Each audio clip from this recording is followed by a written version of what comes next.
Obrigado, Gesiel. Bem, gente, por incrível que pareça, e para quem está assíduo, já são 14 semanas que a gente está aqui. Então já passamos dos 3 meses, graças a Deus, só faltam 20 agora, né? Já chegamos quase à metade. Vamos lá então. A gente vem na sequência, para poder a gente ampliar a nossa forma de reflexão e a gente entender o que é isso tudo que a Escritura coloca diante de nós para a gente ter de expectativa quanto ao futuro. A natureza da segunda vinda. Os assuntos eles vão se encadeando, por vezes eu atualizo até a sequência. Foi o caso dessa aqui, inclusive.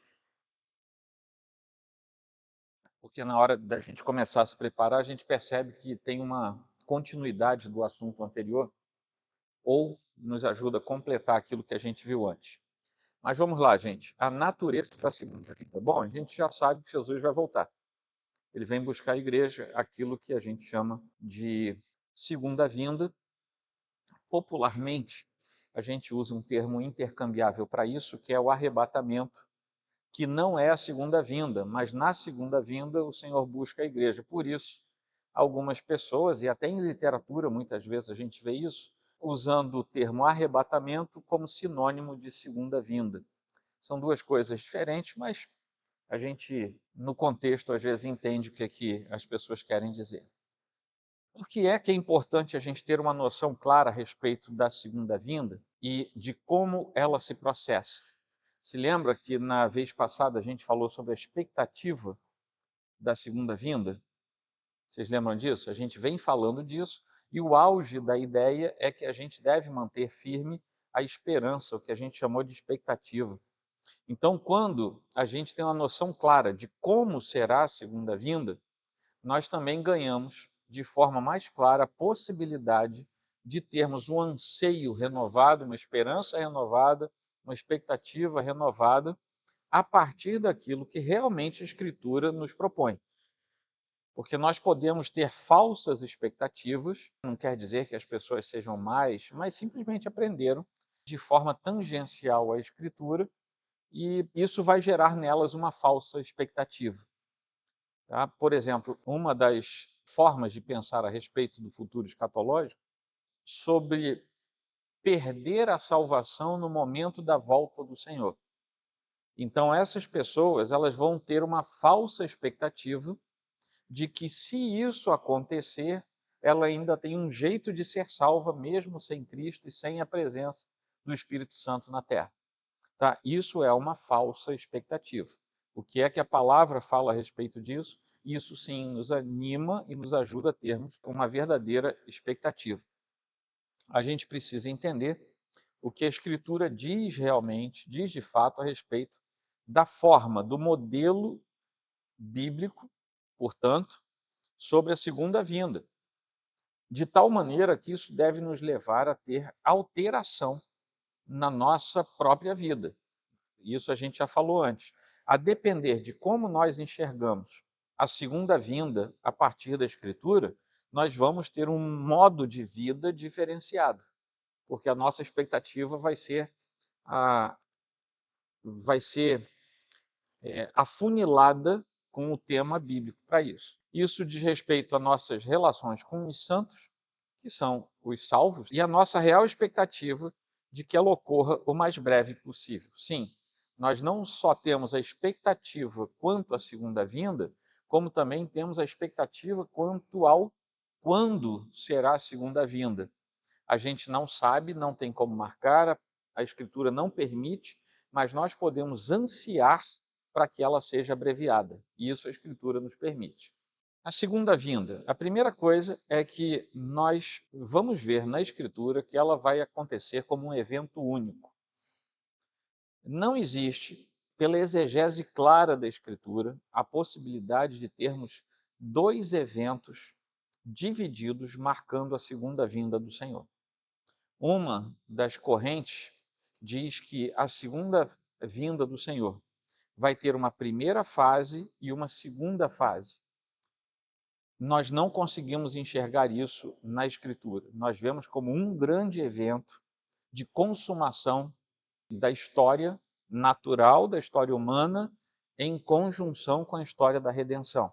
Então, esse é um evento único que nós vemos na Escritura, sem a possibilidade de ocorrer outra vez. E agora eu já não estou falando nem de ser dividido, mas de acontecer de novo. E eu cito aqui a morte e a ressurreição de Jesus Cristo. Por mais que Deus seja plenamente poderoso, ele não nega a si próprio nem aos seus santos decretos, fazendo, por exemplo, com que haja a repetição da morte e da ressurreição do Senhor. É por isso, por exemplo, que a doutrina protestante não consegue enxergar como culto correto ao Senhor a missa católica, porque na missa o princípio é que a morte e a ressurreição do Senhor estão de modo recorrente sendo repetidos no processo missal. Então, essa parte da teologia católica, por exemplo, nós não concordamos com ela, porque nós não entendemos pela Escritura a repetição nem física, ou seja, o Senhor ter que morrer de novo para ressuscitar outra vez, e nem mesmo simbólica, como é o caso da liturgia romana e, em parte, da liturgia ortodoxa também. Ou seja, são episódios para os quais Deus determinou uma única vez, ou seja, uma única ocorrência daqueles episódios. A volta do Senhor, a segunda vinda, é a mesma coisa. Mateus 24, que vocês sabem que é o grande capítulo escatológico dos evangelhos, né? Mateus 24, embora ele tenha temas correlatos nos sinóticos, mas eles são abreviados. Esse capítulo 24 de Mateus é o mais extenso dos evangelhos. E ele vai nos apresentar nesse trecho a vinda do Senhor no tempo em que ele reúne os eleitos, os salvos. Uma coisa é ser eleito, outra coisa é ser salvo. Todo eleito será salvo, mas nem todo eleito já é salvo. No entanto, no momento da parousia, da segunda vinda do Senhor, todos os eleitos serão salvos. Porque todos aqueles que me deste, nenhum deles se perdeu.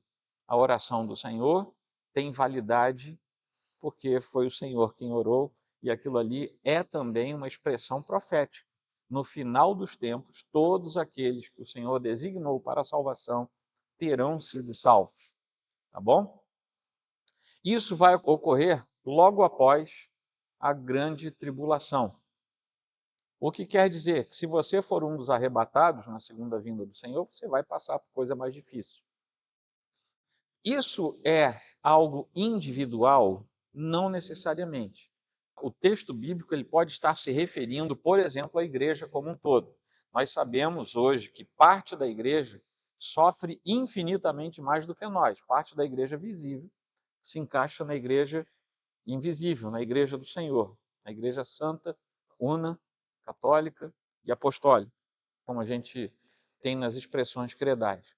Pode ser, alguns interpretam dessa maneira, que a igreja como um todo ainda vai passar por momentos muito mais dramáticos. Não quer dizer que o irmão indivíduo do Brasil, dos Estados Unidos, da China, da Argentina, individualmente, sofram mais do que já têm sofrido. Mas o fato é que, em termos de encaminhamento escatológico, antes da segunda vinda, haverá um prenúncio com intensidade da tribulação. O que se segue a essa tribulação? O amor de muitos se esfriando. É a apostasia que vai ser intensa no final dos tempos. A gente olha assim para alguns países do nosso mundo contemporâneo e a gente vê que igrejas viçosas há 100 anos atrás hoje são quase desaparecidas.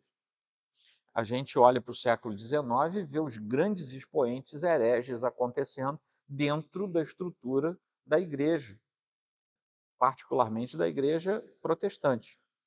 O que é isso? O prenúncio de que a apostasia vai se tornando natural em determinados nichos.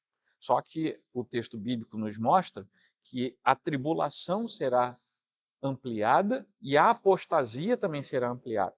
O que nós vimos até hoje é uma igreja perseguida ao longo desses 2000 anos, mas vai ser pior.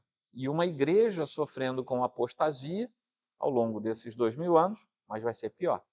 Depois disso, aí sim, nós teremos a volta do Senhor.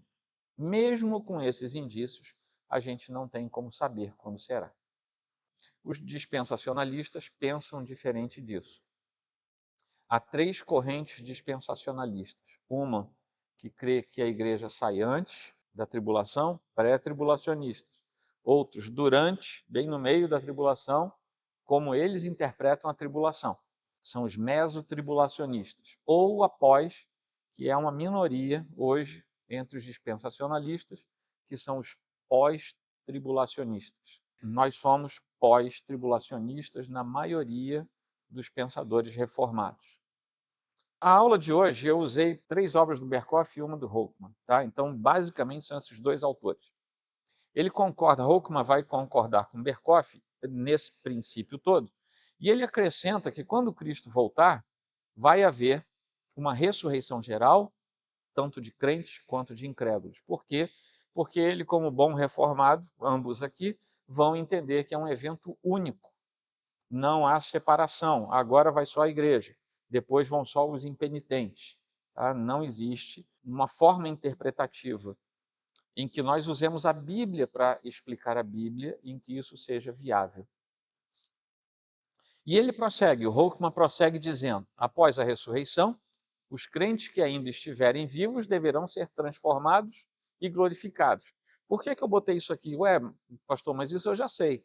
É porque aqui a gente está botando passo a passo e a gente lembra direitinho como é que vai fazer. Para cada um desses pontos, eu escolhi uma das referências que ele colocou, essa aí é 1 Coríntios 15, 51 e 52. Após isso, os crentes deverão ser transformados, enfim, primeiro a ressurreição, depois os outros acompanham, vão ser todos eles transformados e glorificados. Antes disso, não é possível um encontro pessoal com o Senhor. Vamos dizer que a gente se encontre num ambiente transcendente, etéreo, não sei como vai ser, com o Senhor, para depois entrarmos no local da eternidade. Na nossa cabeça, vamos dizer que didaticamente a gente pense assim: nem mesmo esse primeiro encontro com o Senhor seria possível sem que fôssemos glorificados. Isso é algo instantâneo, chamado instantaneamente aquilo ali. Então, os crentes que forem ressuscitados, com os crentes vivos que forem transformados, são agora levados rapidamente para as nuvens para se encontrarem com o Senhor nos ares. Aí vem o texto de 1 Tessalonicenses, que em termos de epístolas paulinas, é um dos mais didáticos para a gente ver como é que se dá esse momento. Após esse encontro nos ares, a igreja arrebatada continua com Cristo, enquanto ele completa a sua descida à terra. A igreja aqui já faz parte da ambiência processual do Senhor Jesus. Tá bom? Então, esse passo a passo, é bom que a gente entenda como ele acontece, porque esse é o modelo, essa é a história que a gente ainda não viveu. Como é que isso vai acontecer? Isso é literal ou isso é simbológico? Não sabemos. Eu sei, por exemplo, que o Senhor vai nos chamar das nuvens. Isso está escrito. O que é chamar das nuvens? O que são as nuvens? Eu já contei para vocês. O que são as nuvens na simbologia bíblica? Vocês lembram? A manifestação da glória de Deus. Então, do meio da sua própria glória, ele chama os que foram salvos ao longo da história. Alguns saem dos sepulcros, ressuscitam, outros são elevados da terra, todos glorificados, transformados e se encontram com o Senhor. Nas nuvens, pode ser no meio da glória dele. Tá? A gente não sabe se isso é literal ou se isso é simbólico, tá? Porque a Bíblia não fala para a gente. Qual é o modo dessa segunda vinda do Senhor?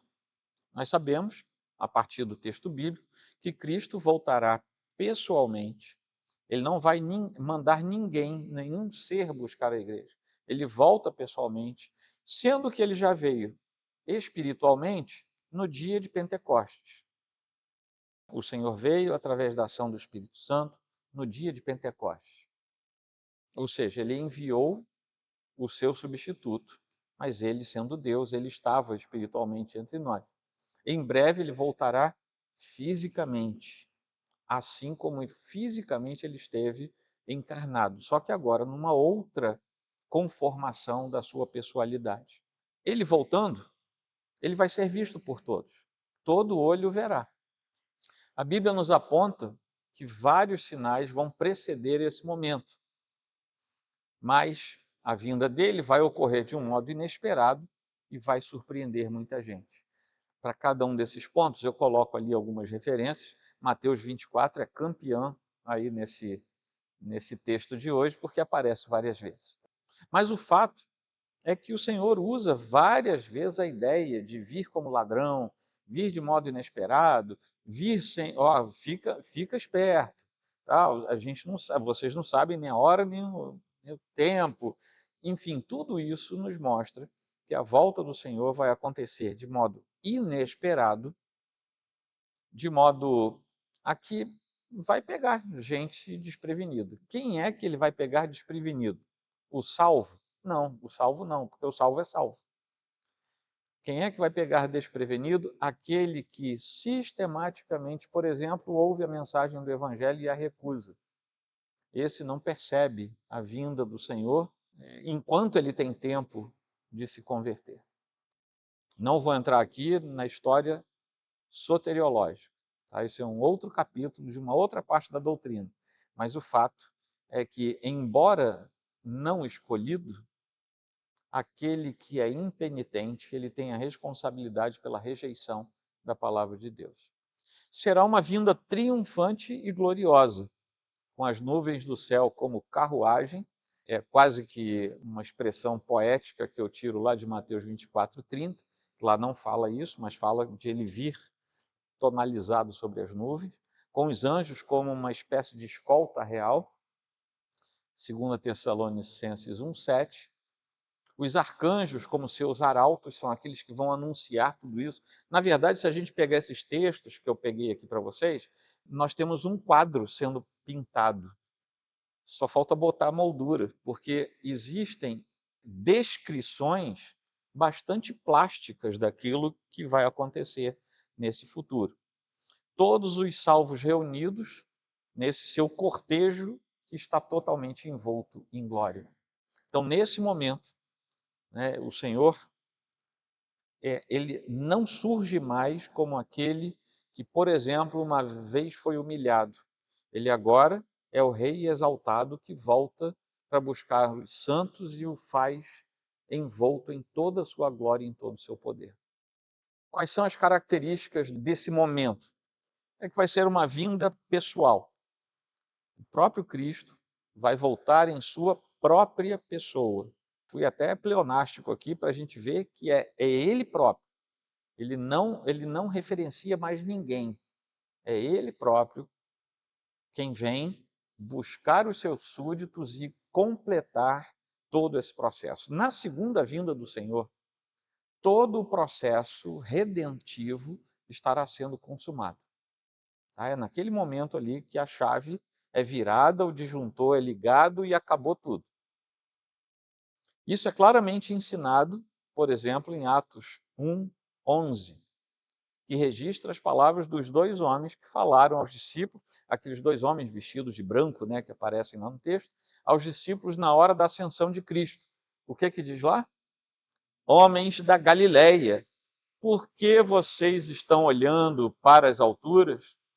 Esse Jesus que foi levado do meio de vocês para o céu, virá do modo como vocês o viram se. Ele coloca uma analogia, o autor, Lucas, ele coloca uma analogia clara. Vocês não viram como é que ele subiu? Pois é desse jeito que ele vai descer. Tem mistério aí não, é literal aquilo que ele fala.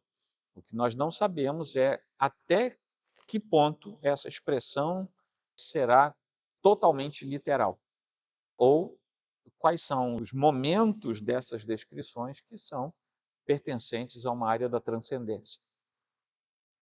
Vai ser uma vinda visível, o que nos deixa afastados do dispensacionalismo, que entende, aquela corrente que entende que são dois momentos de vinda, que entende que a primeira parte é invisível. Somente os crentes conseguem ver e ouvir o chamado do Senhor, e 7 anos depois é que as outras pessoas vão ver o chamado final para juízo negativo, né? Os santos são chamados primeiro para um juízo positivo e depois os impenitentes para um juízo negativo. Nós não conseguimos enxergar dessa maneira, tá bom? Uma vez que a vinda do Senhor é pessoal, a volta do Senhor também será visível. A Escritura é clara, por exemplo, quando a gente lê Apocalipse 1:7. Eis que ele vem com as nuvens, e todo olho o verá, até mesmo aqueles que o traspassaram, e todas as tribos da terra se lamentarão por causa dele. Certamente. Amém. Todo olho o verá.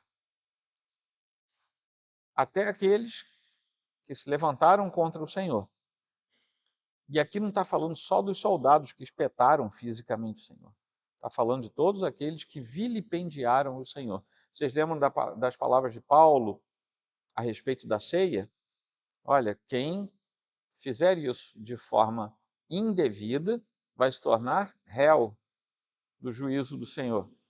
Quando a gente vai para o grego, a gente percebe que ele aproxima esse réu dos algozes de Cristo na cruz. Ou seja, aquele que come e bebe indevidamente, aos olhos do Senhor, é tão criminoso perante o Senhor quanto aqueles que o transpassaram fisicamente na própria cruz. Tá? Criminoso no sentido de pecaminosidade ampla, né? Todas as tribos da terra se lamentarão por causa dele. Ora, as tribos da terra, para se lamentarem, precisaram ver, precisaram saber. Entenderam? Então, todos os olhos da terra verão o Senhor. Isso quer dizer que todos tomarão conhecimento imediato da vinda do Senhor. Será então pessoal, visível e será também repentina. A segunda vinda será precedida de muitos sinais que vão apontar claramente para o fim, mas que não definem em nenhum momento o tempo exato desse fim. Será inesperada e encontrará muita gente de surpresa, desprevenido. Como é que a gente lê Apocalipse 3:3? Lembre-se, pois, do que você recebeu e ouviu. Guarde-o e arrependa-se. Se você não vigiar, virei como ladrão, e você de modo nenhum saberá em que hora virei contra você. Repentino, inesperado, sem aviso prévio. É assim que o Senhor volta. E a figura que ele usa é o ladrão. Né? Não tem um só ladrão que avise para a gente, olha, sabe, quando você estiver no ponto de ônibus, amanhã, às 18 horas, eu vou passar lá e vou roubar seu celular. Nenhum ladrão faz isso. O segredo do sucesso do ladrão é exatamente a sua vítima não saber. É nesse sentido que ele diz, olha, eu virei como ladrão, ou seja, sem avisar. Então, fica preparado. E, finalmente, será uma vinda gloriosa. Jesus já esteve entre nós, mas ele veio no corpo da sua humilhação. Quem nos fala isso é o autor aos Hebreus, capítulo 9, versículo 28. Aqui eu fiz um pupurri de alguns textos que a gente já até andou vendo. Vamos ler isso juntos? Mas não precisa ler a referência, não. Só vamos ler o texto. Agora ele virá sobre as nuvens do céu, com poder e grande glória, com os anjos do seu poder.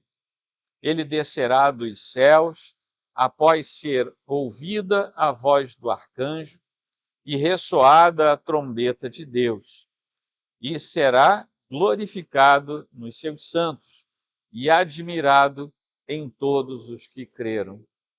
Ah, são trechinhos desses versículos aí que a gente selecionou. Ok? Essa é a rotina que a gente espera para a segunda vinda do Senhor.